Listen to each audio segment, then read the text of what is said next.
Craig, how does it feel to kill a man? Wow, it's unnatural to kill a human, you know. And I think if you enjoy it, there's something wrong with you. But when I got my first kill, I thought I did something wrong. I felt like the nervous feeling inside, the gutting feeling inside, and I thought always that I was going to get a tap on the shoulder and I was going to get in serious trouble for it. You know, like, can we have a quick word with you? You know, why did you kill this guy? Was you justified to kill this guy? Or we don't think you were. You're going to go to prison for it and such. But it never happened, you know. But it took me a good week to realise that what I'd done was my job. You know, I joined the army to do a job, and I'd done my job at that time. But yeah, it's a whole empty feeling inside, and you feel quite sick. It's not a celebrational feeling at all. You know, but when I got my first kill, the job had been done, and I saved a lot of lives doing it as well. So I've got to put that back in my, you know, the front of my mind as well, that I did a good job. Yeah. And can you talk us through the circumstances that led to that? Yeah, basically we're in Iraq. We're in the desert called the Maysan Desert, and it's a massive desert, you know, and you can get lost in there and not find civilization. But the funny thing is every time we stopped, a kid would tip up, and we would be 100 miles from nowhere. The little kid would tip up asking for water. You're like, where the fuck did you come from? You know, but and every time we stopped, it's called a MOG, called a Mobile Operational Group. So basically we'd move around the desert, and when a mission needs to happen, we would then act as a quick reaction force to do that mission. So it was easier just to be in the desert and move around. But every time we stopped, we got mortared, and they were pretty fucking close mortars as well. And we found out after a while that a motorbike was following us around. So every time we stopped, motorbike would spot us, and then half an hour later would get mortared. So it came to the decision from higher to take this motorbike out, take this guy out, and as soon as we take the guy out, you know, we can move around the desert freely, you know, and not get mortared. So and then I got the green light to do so. So what I planned to do is the MOG move off, and as he moved off, the motorbike broke cover to follow the MOG along, and I stayed in place where we were originally, and yeah, I took him out, probably about 675 yards shot. But you got to think, in the desert, when you look at somebody in the desert through the heat shimmer, they look bigger, like you do on the films, and as they approach you, they get to their normal size. So you always got to aim for the centre of mass. You know, you hear stories of headshot all the time for snipers. It's not necessarily the case. Always aim for the centre of mass. What, because there's more room for error? Yeah, so if you do hit him in the head and you aim for the centre of mass, you know, you get different types of heat shimmer as well. You get four. You get boiling, racing, drifting, and walking heat shimmers. So your bullet will act in different ways to where it's going. But I hit him. I missed on my first shot. I hit the bike. The bike fell over. And then I hit the guy on my second shot.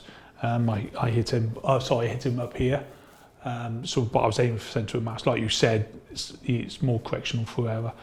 I approached the guy. He was taking his last breaths. The motorbike throttle was stuck in the sand. It was revving like fuck. He had an AK-47 strapped to it. He had a map on him. In his hand, and also he had a radio, and the radio's called ICOM. It's called ICOM chatter on it, and the Taliban are talking to him, telling him what's going on, what can we do, you know, where can we mortar next and stuff like that. So he had a lot of information on him. Yeah, he passed away. He passed away in front of your eyes. In front of my eyes, yeah. Because I had to approach that body to make sure that I did kill him, you know, and he was beyond saving, because where I'd hit him, he wouldn't have survived anyway. But yeah, and that was my first kill, you know, and I said sorry. Did you? Yeah. To him? Yeah. Wow. I know he's the enemy. Is it the enemy? I'm not sure, the insurgents or whatever, but yeah, I put my hand on him and I said, I'm sorry, you know. I think I spoke to somebody after I'd done all my tours, and they said, how do you feel, Craig? How do you feel? They got family, they got kids. And it hits you, you think, yeah, they have, you know, but they're also trying to kill us, you know, and that's what you got put in front of your mind as well. So once he passed away, we bagged him and tagged him, took all the information off him, and the mortaring stopped. It stopped. And I was left with that image of him in my head for the whole week, thinking I was like the same as your first question, what does it feel like to kill someone? Yeah, it's a gutting feeling, it's a gutting feeling. Yeah, no tears, just a worrying feeling that you're going to get in trouble sort of thing, you know. But once you've done your first kill as a sniper, everything, you don't act as they're human beings, they're targets. Right. You know, because you start thinking about the human beings, you're going to fuck up down the line somewhere, and they're going to take that first opportunity to take you out, you know. So it's either them or you. Wow. So you said you have never enjoyed a kill, and if you did, that would, you know, be a bit messed up. I mean, have you met people that you've been deployed with that have ever enjoyed it? I've heard stories, you know, what I don't want to go into, but I've heard stories that people enjoy stuff, you know, enjoy the killing. But for me, you know, it was a job. You know, I didn't go around doing it for pleasure. I did it because it had to be done, and I had to save lives, you know. And, you know, you mentioned people have asked you about how do you sort of feel about the families. Is it something that you're able to calculate? You saved the lives of your whole, was it a group, let's call it.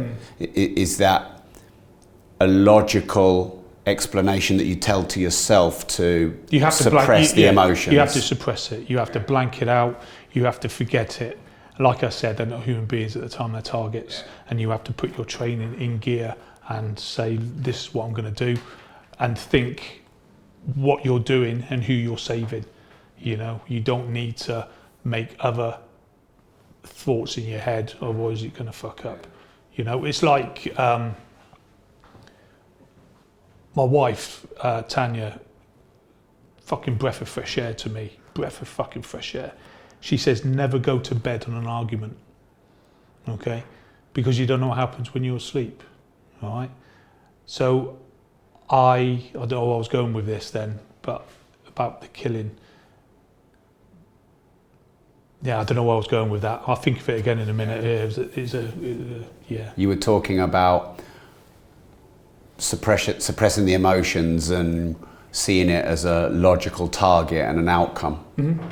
Yeah, I'll think of it in a minute. I forgot, so apologise for that. Nothing to be sorry about. What did you learn about yourself as a sniper?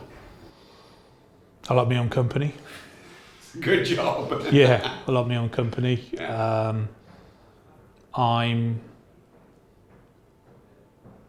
better soldier than I thought I was. You know, because when I first joined the army, I was doing all sorts, you know, and I already wasn't concentrating on my career. So they took me out, because I was based in London, I was based in Knightsbridge, Hyde Park. So they took me out of London and took me to Windsor, and that's why I excelled in my career. But I didn't really, and I wish I'd concentrated at an early age, I would have gone further in my career probably. But yeah, I found that I was a better soldier than I thought I was. I enjoyed what I was doing, you know, and to be a sniper, you got more freedom on the battlefield as well. How do you mean? Like freedom, people think a sniper, you go out and shoot someone, that's your job. It's not. Your first job is to gather lifetime information of the battlefield. That is your job, first priority. Once you've got all that information or the intel you need, then you would come back and then you would say, there we go, that's what you've got on this individual, that's what I know about him. And they look at it and go, right, you've got a green light to take that target out. And then you go back, reapply, and take that target out. And that's a lot of responsibility, it sounds like. A lot of responsibility. You get taught, bar from special forces, you get taught as a sniper to be an adult, you know, and you get treated like an adult. Sometimes when before I was a sniper, in the army you get treated like a kid sometimes, you know, yes sir, no sir, do this. But when you become a sniper or SF, you know, you get What's SF? Special forces, yeah. You get treated like an adult, you know, and you get more responsibility because the sniper course is fucking hard. You know, there's a high failure rate. I think 34 on my course, and I think 4 passed. Wow. You know, there's a high failure rate on the course because you got to know yourself. You got to dig deep. When you're blowing out your arse running up a fucking hill, you've got to know yourself. You think, I'm going to do this. I'm going to do this. You know, and that's why I was going to go with. Never sleep on an argument. Never sleep on an argument. I'll go back to that. Like, never. Always be sure what you're doing is the correct thing that you're doing, okay? And then you can sleep easy, all right? So, like I said about my wife, never go sleep on an argument because you have a clear mind. Always do your job to the fullest as well, and you have a clear mind, all right? So, like going back to where killing and stuff like that, that's where it comes. So, things like Saving Private Ryan and American Sniper, how accurate are their depictions of war? It's very Hollywooded, very Hollywood. And I think if you go on YouTube channels, you get like ex-Special Forces blokes with the film behind them, and they critique it and go, nah, that's impossible. What the fuck's he doing? You know? You should do that. Yeah. But I think we call it a tick, troops in contact. When you're in a tick or when you're in a contact and the enemy are shooting at you, it's not an hour, it's not 2 hours, it could be 3 minutes, but it feels like a fucking lifetime, you know, it absolutely feels like a lifetime. Your adrenaline's pumping, but you've got to think. You're in charge of these guys and you need to think what you're doing. Hollywood's Hollywood, isn't it? They do it for the ratings. You know, firing guns with one hand and stuff like that. You know, I take it you haven't done that. No, and they're in contacts for fucking ages. They're running around. It's just Hollywood, isn't it? It's Hollywood, but in reality, it's not. It's not like that at all. You get when you go on tour. You know, as a sniper myself, we call it used and abused. You know, you get used a lot to go on missions, to give overwatch for other things going in, taskings going in. SF going in. SF now have got this one power, and they're called FSG. They're the Forward Operational Group, so they give the SAS Overwatch. Before that was formed, they relied on other people from other regiments to come in, and they relied on snipers to give Overwatch. And it was me and my number 2 that we used to do that, quite a few of that, especially in Afghan and Iraq. You know, before that all kicked off. So you know, and you get more downtime than you do as a normal soldier than you would do if you were in a, you know, people think you go on tour, you're fucking this. That's why SF blokes only do 3 months, because they're so intensely bouncing off everything. And snipers are used and abused and they bounce all the time. So when I come off tour, I'm physically fucked, you know. But yeah, you get more downtime than you do actually in a contact all the time. So. And did you find it hard to have downtime? I have a lot of entrepreneurial listeners, and entrepreneurs find it hard with downtime because the brain is always on and always looking to solve problems and make money. Your downtime, you're prepping for the next mission. So they said, all right, okay, you got 2 days downtime, you think fucking brilliant, but then you got to prep all your kit. Because you need your kit, you got to trust your kit, you got to trust your rifle, you got to trust your small arm, you got to trust your long and sniper rifle. You know, you got to trust everything that you're doing and say, what's my mission? Right, this guy here, and then you spend the whole day looking at that mission of that guy, looking at the terrain, map reading it. Where am I going to insert? What am I going to do? What intel? What's he done? So really, your downtime is prepping for the next stuff. So there's no real downtime. No. When you say where you insert, what does that mean? Insert. So basically, if I was we're in King's Cross now, and my mission was in Waterloo, I would insert into King's Cross and walk to Waterloo. You know, so I'll be inserted into a location. So you're often inserted a fair bit away, are you? Yeah, for sure. And why do they do that? Just so you're not overrun. They don't know you're there, you know, because no point dropping you on target, then fucking off, because they're going to think, oh, they dropped off there. Next thing you know, they're getting taken out, you know. So, and they investigate, you know, they're not silly people. They will investigate different scenarios on the ground that they're not comfortable with. So it's best to drop off at a location and walk in, and plus you can make your mind up as well, where you know you think, right, on the map that looked fantastic, but in reality over there looks better, you know. So that's the reason. So what character traits or skills do you think makes a great sniper? Patience, a lot of patience. Like I said, your own company, because you work in a pair.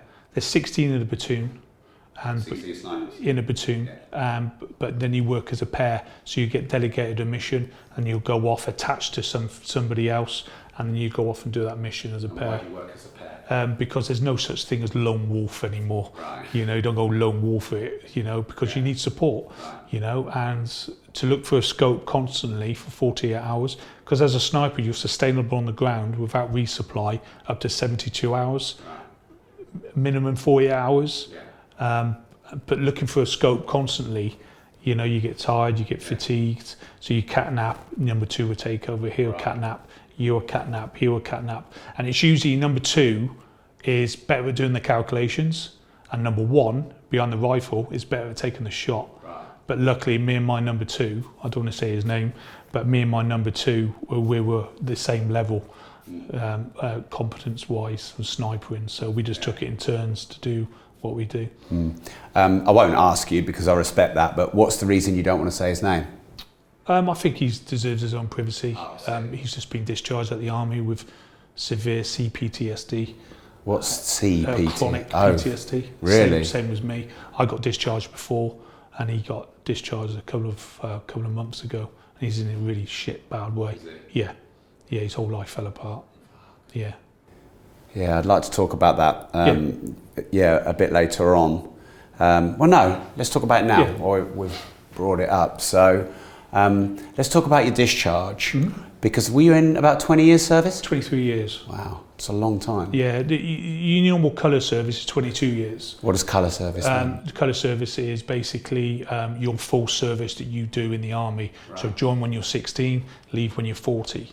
22 years. So it's a sort of standard, sort of procedure. Yeah. But they brought a thing called VENG, not sure what it stands for, but you could sign on after you're 22 for another 5 years. And is that what you did? Yeah, that's what I'd done, because I didn't want to get out.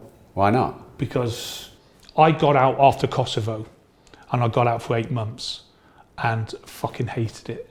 Wow. Absolutely fucking hated it. And the reason why I got out is because there was no help for people with PTSD, and I didn't know within the army, within the forces itself. And I remember after the Kosovo tour, walking into an office, and there was a lady sat there, and she goes, "How you feeling?" "Yeah, I feel fine." "Okay, off you go."